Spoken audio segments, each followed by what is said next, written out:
At the end of the last video, I asked you to graph y equals cosine of x for me.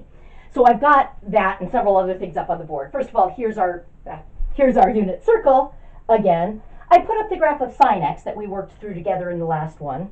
And then here's the graph of cosine of x. You'll notice it's the same basic wave pattern.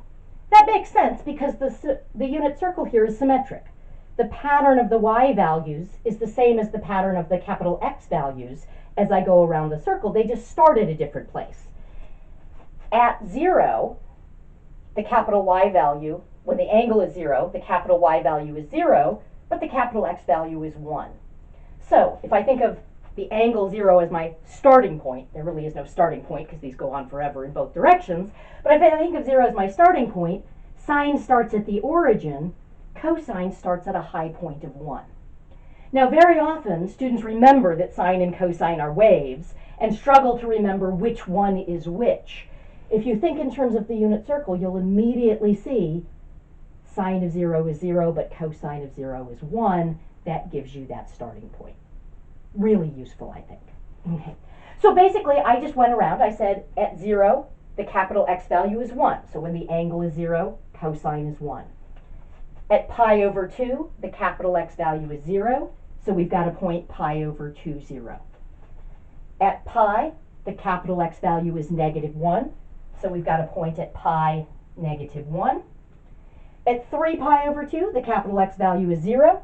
So we've got a point 3 pi over 2, 0. And then at 2 pi, we've literally come full circle, and we're back at a high point of 1. Okay, so just like with the graph of sine, I have arrows to indicate that this continues.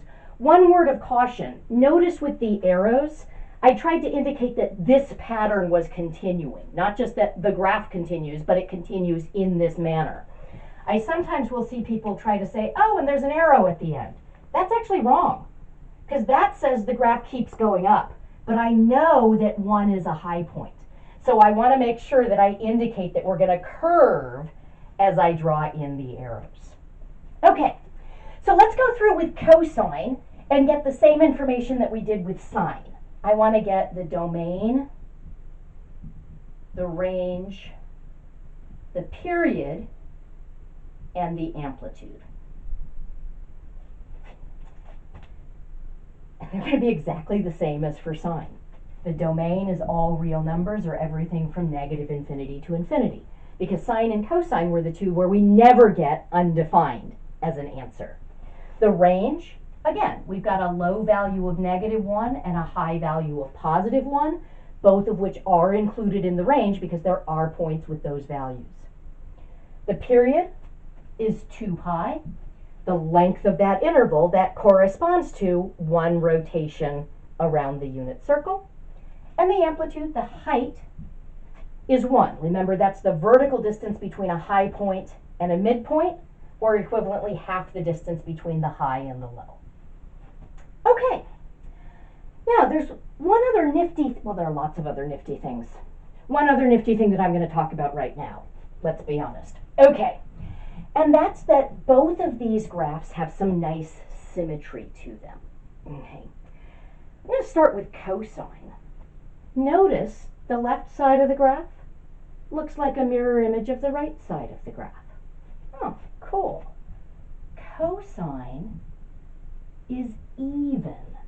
Its graph is symmetric about the y-axis.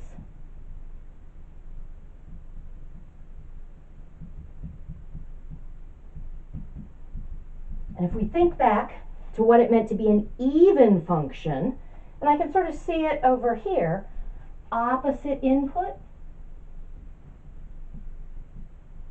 is going to lead to the same output. Okay. So here, for example, I can see at pi, we're at negative 1. Over here, this would correspond to negative pi. We're also at negative 1. Pi over 2, negative pi over 2. We're at 0 in both cases. So I can say this means that cosine of the opposite of x is actually the same as cosine of x. Okay. And I can see that directly from the graph. I could also sort of think in terms of the unit circle. Okay. if I have, let's just think of an acute angle, although acute angles wouldn't prove it for all cases, but if I had an angle up here, the opposite angle would be down here. They're going to have the same, they're going to intersect the unit circle at the points that have the same capital X value. Okay. All right, if I look at sine, it has a different type of symmetry. Now I can't do this with the whiteboard that I've got attached to my wall, but if I flip this upside down, and you can do this with a piece of paper, if I flip it upside down, it looks exactly the same. Sine is odd. Okay. That means that the graph has rotational symmetry. And another way of saying that is symmetry about the origin.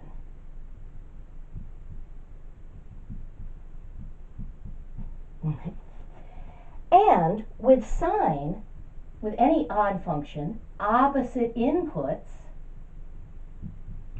yield opposite outputs. Opposite outputs. I can see that really nicely here. At pi over 2, we're at 1. At negative pi over 2, we're at negative 1. So if I go the same distance but in opposite directions from 0, I'm getting opposite results. And of course I can write that as sine of the opposite of x is just the opposite of sine x. Okay. Again, I could see that if I just look at an acute angle here. If this is my acute angle, the opposite angle would put it into quadrant 4, where the capital Y value, which is my sine, is negative. So these points would have the same capital X, but the opposite capital Y value.